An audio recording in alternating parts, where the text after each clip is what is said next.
Muzları aramaya başlamışlar. Bak burada aramıştık bayağı çocuk. Burada göle biriken suya taş atarken ayağa kaymış herhalde. Gören yok o anda. Daha sonra oradan düşmüş.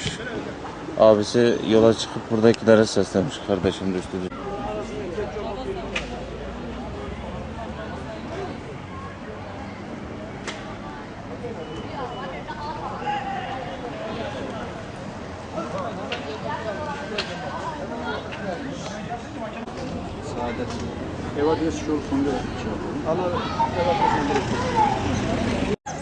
Belediyenin taşeron firmalara verdiği bir iş.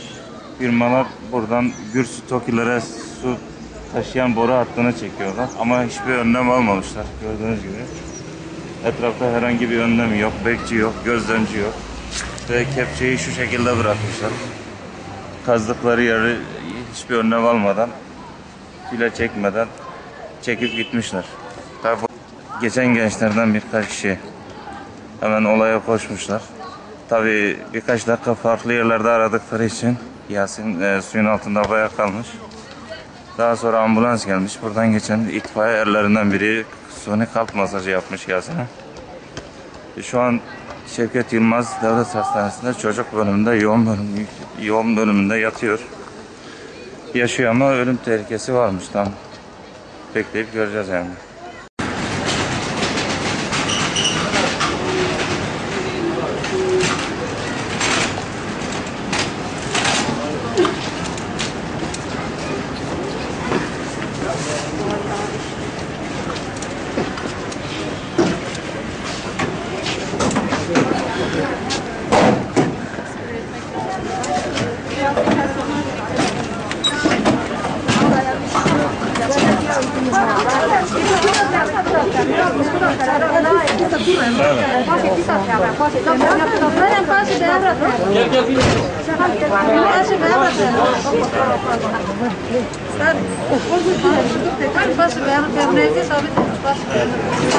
Yok,